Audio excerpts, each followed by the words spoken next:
Hello बच्चों, अखिल physics classes में आपका स्वागत है। पहले लेक्चर में हमने पढ़ा था कि रिफ्रैक्शन क्या होता है, रेयर मीडियम क्या है, डेंसर मीडियम क्या है। जब रिफ्रैक्शन होगा तो उसमें क्या क्या क्वांटिटी चेंज होगी, क्या क्या क्वांटिटी अनचेंज रहेगी, इन सब के बारे में डिस्कस किया था। इस लेक्चर में हम डिस्कस करेंगे कि लॉ ऑफ रिफ्रैक्शन क्या होता है, स्नेल लॉ क्या होता है। तो आइए देखते हैं लॉ ऑफ रिफ्रैक्शन। तो लॉ ऑफ रिफ्रैक्शन, तो रिफ्रैक्शन के दो लॉज हैं। फर्स्ट लॉ क्या है? First law incident ray comma normal and refracted रे at the point of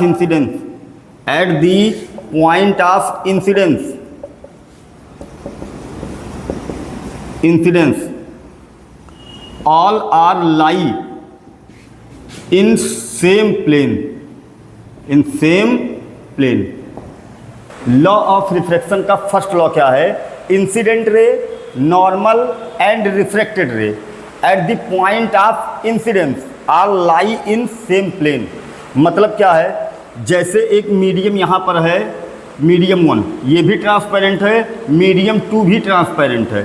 तो जब रिफ्रैक्शन होता तो मान लीजिए एक लाइट इंटरफेस पे आके इंसिडेंस किया, यहाँ पर है पॉइंट ऑफ इंसिडेंस, और पॉइंट ऑफ इंसिडेंस पे एक नॉर्मल ड्रॉ कर दे रहे हैं। ये है इंसिडेंट रे, ये नॉर्मल है, और ये आपका रिफ्रैक्टेड रे है। तीनों एक ही प्लेन में लाई करेंगे। मतलब अगर इसको आप बनाएंगे तो एक ही बोर्ड में तीनों आएंगे। अगर आप इसको बनाएंगे तो एक ही प्लेन में तीनों आएंगे। ऐसा नहीं है कि इंसिडेंट रे नॉर्मल एक प्लेन में हो, ये दूसरे प्लेन में हो। तीनों एक ही प्लेन में लाई करेंगे। जैसे मैं आपको समझा रहा हूँ, ये है आपका नॉर्मल, ये इंसिडेंट रे है, यहाँ ये है पॉइंट ऑफ इंसिडेंस, जहाँ पर लाइट आके इंसिडेंस करेगा, ये है पॉइंट ऑफ इंसिडेंस। ये आपका नॉर्मल है और ये है रिफ्रैक्टेड रे। तो तीनों एक ही प्लेन में होंगे। एक प्लेन का मतलब तीनों एक ही प्लेन में आएंगे। आया समझ में? एक ही सरफेस में आएंगे, कोई अलग प्लेन नहीं बनाएंगे। जैसे मान लीजिए ये नॉर्मल है, ये इंसिडेंट रे है, ये वाला अलग प्लेन में नहीं रहेगा। देखिए, अगर इसको हम अलग प्लेन में बनाएंगे तो ये और ये तो एक प्लेन में आ जाएंगे, लेकिन ये इस प्लेन में नहीं आ पाएगा। तो कहने का मतलब ये है कि इंसिडेंट रे, नॉर्मल और reflected ray point of incidence पर तीनों एक ही प्लेन में रहेंगे। ये है आपका रिफ्लेक्शन का फर्स्ट लॉ, रिफ्रैक्शन का ये फर्स्ट लॉ है। तो आइए डिस्कस करते हैं सेकंड लॉ क्या होता है। समझ में आया बात बेटा? इंसिडेंट रे, रिफ्रैक्टेड रे एंड नॉर्मल तीनों एक ही प्लेन में लाई करेंगे। अगर ये दोनों एक प्लेन में आ गए तो कंफर्म है ये भी एक उसी प्लेन में आएगा, अलग प्लेन में नहीं आएगा। आया बात समझ में? तो ये है फर्स्ट लॉ रिफ्रैक्शन का। रिफ्रैक्शन का ये फर्स्ट लॉ है। सेकंड लॉ समझते हैं क्या होता है। लॉ ऑफ रिफ्रैक्शन का सेकंड लॉ क्या है? For given colour of light, for given colour of light and given pair of medium, given pair of medium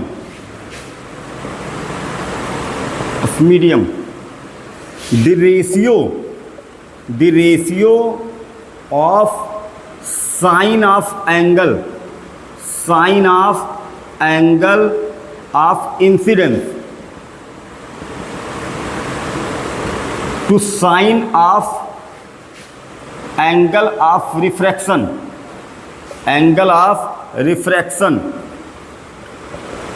is always constant,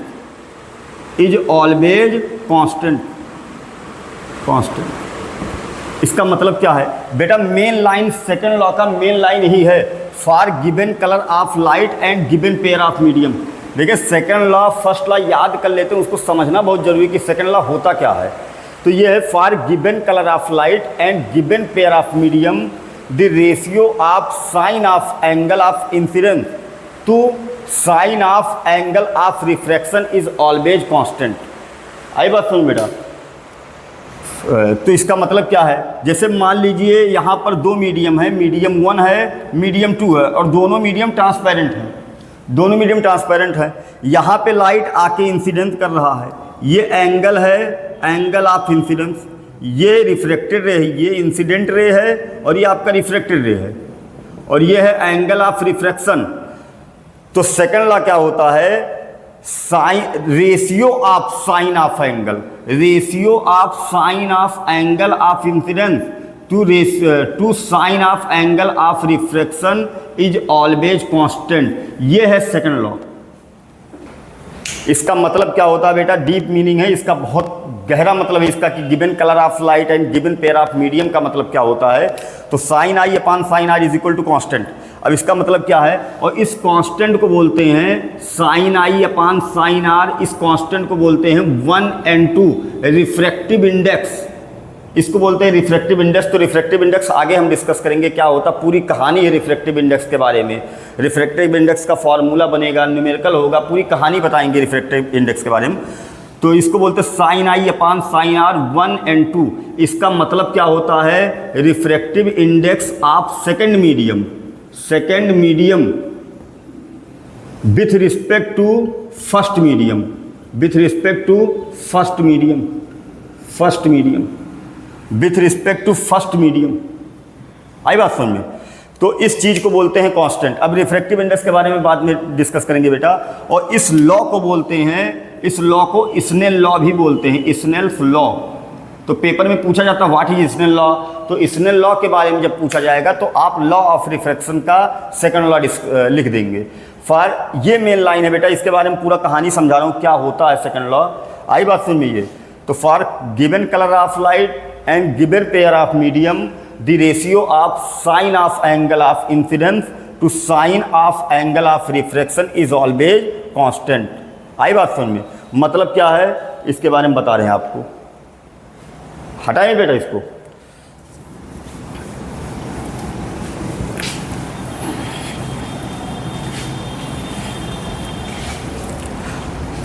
मतलब क्या है देखिए, जैसे मान लो एक यहाँ पर दो मीडियम है, मीडियम 1 मीडियम 2, यहाँ भी सेम मीडियम है, मीडियम 1 मीडियम 2, सेम मीडियम। जो पेयर यहाँ पर है मीडियम का, वही पेयर मीडियम का यहाँ भी है।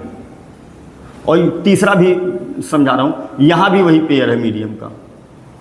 ठीक है।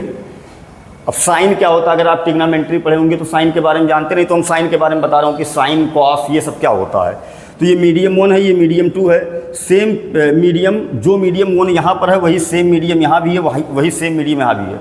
सेकंड मीडियम यहाँ भी है, सेम मीडियम यहाँ भी है, सेम मीडियम यहाँ भी है। इसका मतलब तीनों में जो पेयर ऑफ मीडियम है वो सेम है। अगर पेयर ऑफ मीडियम सेम नहीं रहेगा, डिफरेंट हो जाएगा, तो जो sine i upon sine r है वो कांस्टेंट नहीं रहेगा। आई बात समझ में। अभी समझा रहा हूँ क्या मतलब है इसका। जैसे मान लो ये मीडियम 1 है, ये मीडियम 2 है, यहाँ एयर मान लो आप और यहाँ मान लो वाटर। अब यहाँ पे लाइट को इंसिडेंट कराए मान लीजिए आप 20 डिग्री पर, और जो रिफ्रैक्शन हुआ वो मान लो 15 डिग्री पे है। ये सब केवल समझाने के लिए डाटा मान रहे हैं। मान लो लाइट को हम 20 पे इंसिडेंट कराए और लाइट जो रिफ्लेक्टेड हुआ उसका एंगल ऑफ रिफ्रैक्शन 15 डिग्री है, तो हम यहाँ से लिख सकते हैं एंगल ऑफ आई की वैल्यू कितनी है 20, आर की वैल्यू कितनी है 15। तो हम लिखेंगे sine i upon sine r, sine i upon sine r, इसको हटा रहा हूँ, sine i upon sine r. तो साइन आई कितनी है, तो साइन यहाँ लिखेंगे, पहले के लिए लिखेंगे साइन 20 अपान साइन 15, पहले के लिए लिखेंगे साइन 20 अपान साइन 15। तो साइन 20 की भी कुछ वैल्यू आएगी, साइन 15 की भी वैल्यू आएगी। अभी आपको साइन के बारे में थोड़ा बहुत डिस्कस कराएंगे कि साइन क्या होता है। तो साइन 20 साइन 15 की कुछ वैल्यू आएगी। तो दोनों का जब रेशियो लेंगे तो मान लीजिए ये रेशियो 1.4 आ गया। ये एग्जैक्ट डाटा मैं नहीं बता रहा हूँ, ये समझाने के लिए आपको बता रहा हूँ कि ये साइन 20 ये साइन 15 है, इसकी वैल्यू मान लो 1.4 आ गई। ठीक है, साइन 20 की वैल्यू ट्रिग्नोमेट्री में निकाली जाती है, 15 की भी वैल्यू निकाली जाती है। तो हम एग्जैक्ट डाटा लेके नहीं बता रहे कि ये साइन 20 की वैल्यू, ये एग्जैक्ट नहीं, बस समझाने के लिए आपको बताया जा रहा है। तो ये साइन 20 ये साइन 15 ये आ गया 1.4। ठीक है, अब हमने क्या किया, यहाँ भी मान लीजिए एयर है और यहाँ भी वाटर है, सेम पेयर ऑफ मीडियम के लिए डिस्कस कर रहा हूँ। यहाँ भी दो ही के लिए इनफ है, यहाँ भी, यहाँ एयर है, यहाँ वाटर। यहाँ मान लीजिए हमने आई को बढ़ा दिया, आई को 20 से हमने करके 30 कर दिया, तो जब आई को बढ़ाया जाएगा तो आर भी चेंज होगा। आई को चेंज करेंगे, आर चेंज हो गया। यह एंगल ऑफ इंसिडेंस, पहले 20 था, अब कितना कर दिए 30। तो जब आई चेंज होगा तो आर भी क्या हो जाएगा, चेंज। तो मान लो आर बढ़कर, हाँ ये नहीं कंफर्म है कि ये जितना चेंज होगा उतना ये उसी रेशियो में चेंज होगा, ऐसा नहीं है। तो मान लीजिए यहाँ 22 हो गया, मान लीजिए ये एंगल 22 हो गया, तो फिर हम क्या करेंगे, फिर स्नेल लॉ लगाएंगे।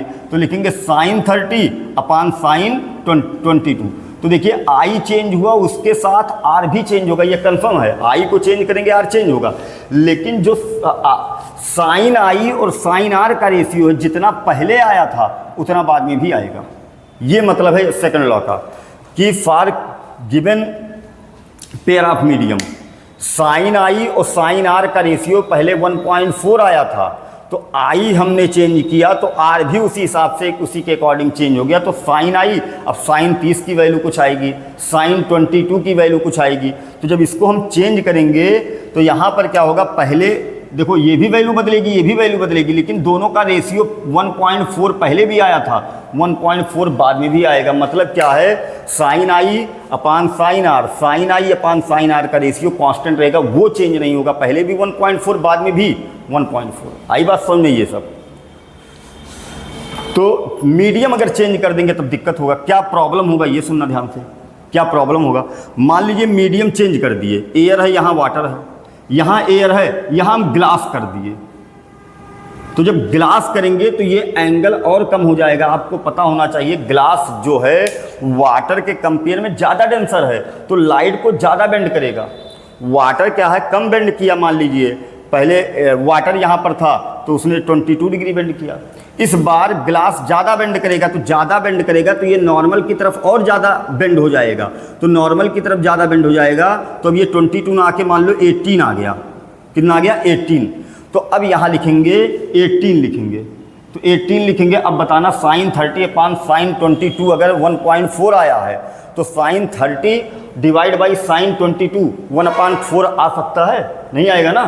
तो यहाँ पर मान लीजिए ये वैल्यू हो गया चेंज, 1.6 आ गया। मान लीजिए वैल्यू चेंज होके कितना आ गया, 1.6। तो अब बताना sine i upon sine r, sine i upon sine r ये कांस्टेंट है, अब कांस्टेंट नहीं है। तो जब हम मीडियम को चेंज कर देंगे, अगर पेयर जो मीडियम का पेयर है वो चेंज हो जाएगा, तो फिर साइन आई और साइन आर का रेशियो कांस्टेंट नहीं रह पाएगा। आई बात समझ में। तो sine i by sine r का रेशियो कांस्टेंट नहीं रह पाएगा। वो लाइन जो स्टार्टिंग में लिखा गया था, for given colour of light and given pair of medium, बहुत इंपॉर्टेंट लाइन है। इसका मतलब क्या है, जो साइन आई और साइन आर का रेशियो जो होता है वो कांस्टेंट होता है। कब, जब दोनों मीडियम एक जैसे हो, मीडियम चेंज ना हो, पेयर ना चेंज हो मीडियम का। तो हम ये समझा चुके आपको कि अगर पेयर चेंज करेंगे तो sine i upon sine r का रेशियो कांस्टेंट नहीं रहेगा। अब दूसरा चीज़ बताते हैं कि मान लीजिए यहाँ पर एक लाइट इंसिडेंट कराए और उस लाइट का कलर है ग्रीन। उस लाइट का, जैसे आपको पता होगा कि सनलाइट में 7 कलर होते हैं, ग्रीन विब्जियोर होता है ना, आपको पता होगा। तो एक कलर ग्रीन कलर का लाइट हम इंसिडेंट कराए और यहाँ पर एयर है और मान लीजिए यहाँ वाटर है, यहाँ एयर है, यहाँ वाटर है।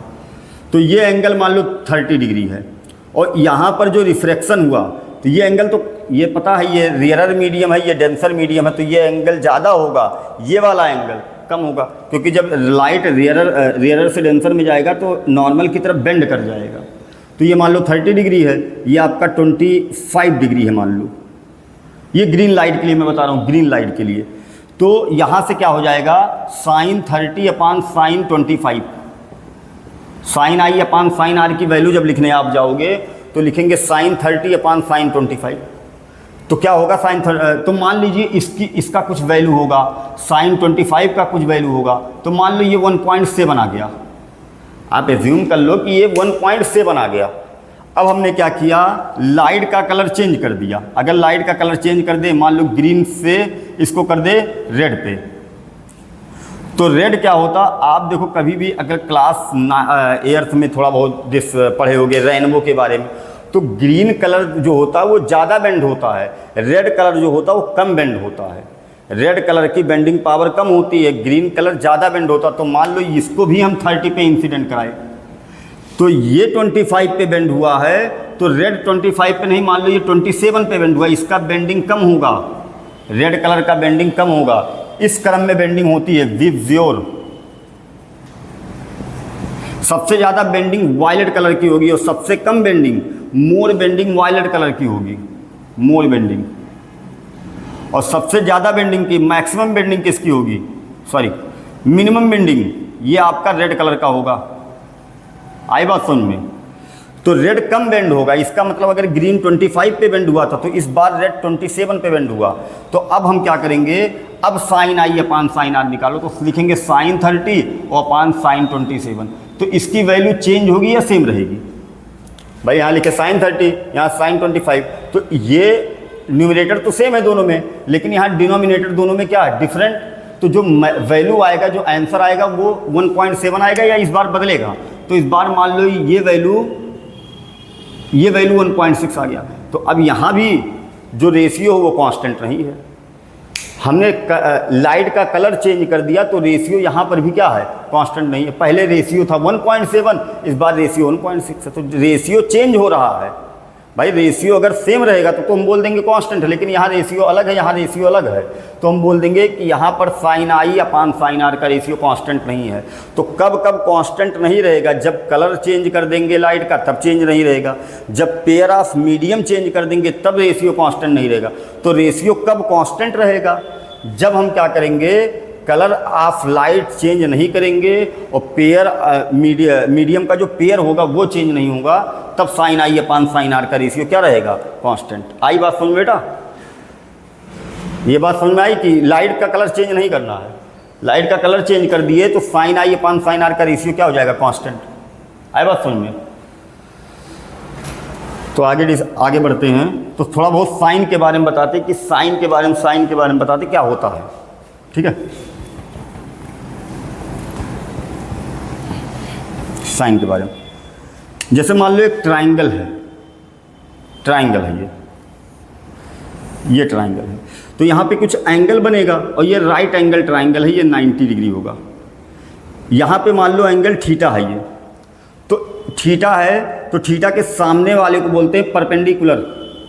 जहाँ थीटा दिया होता है उसके सामने वाले को परपेंडिकुलर बोलेंगे, 90 के सामने वाले को क्या बोलेंगे, हाइपोटेनियस, और जो बचेगा एक साइड उसको बोल देंगे बेस। आया समझ में? एक राइट एंगल ट्राइंगल है जिसमें एक एंगल 90 डिग्री है, एक एंगल यहाँ थीटा दिया, तो थीटा के सामने वाले साइड को बोलेंगे परपेंडिकुलर, 90 के सामने वाले के साइड को बोलेंगे हाइपोटेनियस, और ये बच गया इसको बोल देंगे बेस। जहाँ एंगल दिया होता है वहाँ बेस होता है, ठीक है। तो साइन थीटा क्या होता है, sine theta is equal to perpendicular upon hypotenuse, ये होता साइन थीटा। साइन थीटा जो होता है वो परपेंडिकुलर, न्यूमेरिकल में काम आएगा भी आपको, जो मैं ये सब बता रहा हूँ न्यूमेरिकल के लिए बता रहा हूँ। तो साइन थीटा जो होगा वो होगा परपेंडिकुलर अपान हाइपोटेनियस। अब मतलब क्या है, इसका और इसका हम रेशियो ले लेंगे। मान लो ये ट्राइंगल है एक, जैसे एक ट्राइंगल है, ये ट्राइंगल 90 डिग्री है और ये एंगल, ये मान लो 4 है और इसकी लेंथ मान लो 8 है और इसकी लेंथ कुछ है, मान लो इसकी लेंथ 4 है, इसकी लेंथ 8 है और यहाँ एंगल थीटा बना, तो हम लिखेंगे sine theta is equal to perpendicular upon hypotenuse, तो 4/8, 4/8। आई बात समझ में? तो 4/8 ऐसे कैंसिल करोगे तो ये आएगा 1/2, तो sine theta is equal to 1/2। तो ये जब हमको टिग्नामेंट्री में ये पढ़ाया जाता है, टिग्नामेंट्री में पढ़ाया जाता है कि साइन 30 की वैल्यू 1/2 होती है। ये एंगल 30 होगा तभी ये 1/2 आएगा, इसका मतलब ये एंगल कितना होगा, 30। कन्फर्म है, अगर ये परपेंडिकुलर जो हाइपोटेनियस है वो परपेंडिकुलर का अगर 2 टाइम्स हो गया, दुगना हो गया, तो ये गारंटी ही एंगल 30 होगा। आई बात समझ में कुछ? जैसे मान लो एक ट्राइंगल बनाए, एक ट्राइंगल यहाँ बनाए, अगर ये साइड मान लो 3 है और ये साइड 6 है तो ये कन्फर्म है ये 30 डिग्री होगा। आई बात सुनिए, अगर हाइपोटेनियस परपेंडिकुलर का 2 टाइम्स है तो ये एंगल 30 डिग्री होगा। तो ये होता है sine theta. Sine theta is equal to होता है परपेंडिकुलर अपान हाइपोटेनियस।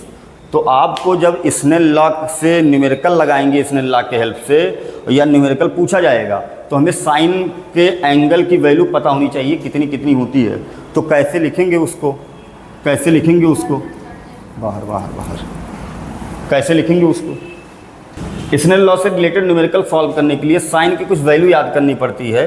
तो आप देखिए साइन की कुछ वैल्यू, साइन 30 की वैल्यू आप याद कर लेंगे। साइन 30 की वैल्यू होती है 1/2, साइन 30 की वैल्यू 1/2। साइन 45 की वैल्यू याद कर लेंगे, ये होता 1/√2। न्यूमेरिकल में काम आएगा, स्नेल लॉ से रिलेटेड जब न्यूमेरिकल आएगा तो उसमें काम आएगा। मैं आपको न्यूमेरिकल डिस्कस कराऊंगा तो उसमें इन सब वैल्यू की ज़रूरत पड़ेगी। साइन 30 की वैल्यू कितनी होती है, साइन 45 की वैल्यू कितनी होती है, साइन 60 की वैल्यू कितनी होती है। तो साइन 60 की वैल्यू √3/2 होती है। साइन 90 की वैल्यू होती है 1/1, सॉरी साइन 90 की वैल्यू 1 होती है, और साइन 0 की वैल्यू 0 होती है। तो इतनी वैल्यू आप याद रख लेंगे। साइन 0 की वैल्यू 0, साइन 30 की वैल्यू 1/2, साइन 45 की वैल्यू 1/√2, साइन 60 की वैल्यू √3/2, साइन 90 की वैल्यू 1। तो स्नेल लॉ से रिलेटेड जब न्यूमेरिकल आएगा तो उसमें इन सब वैल्यू की ज़रूरत पड़ेगी।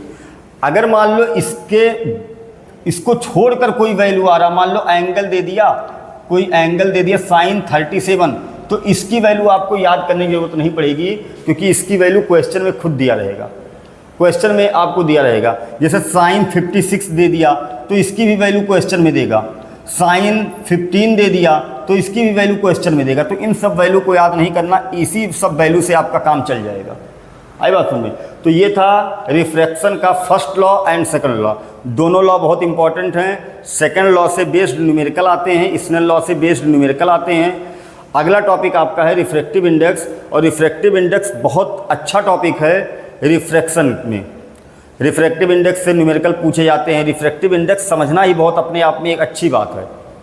रिफ्रैक्टिव इंडेक्स बहुत अच्छा है, बहुत कंफ्यूज करता है बच्चों को।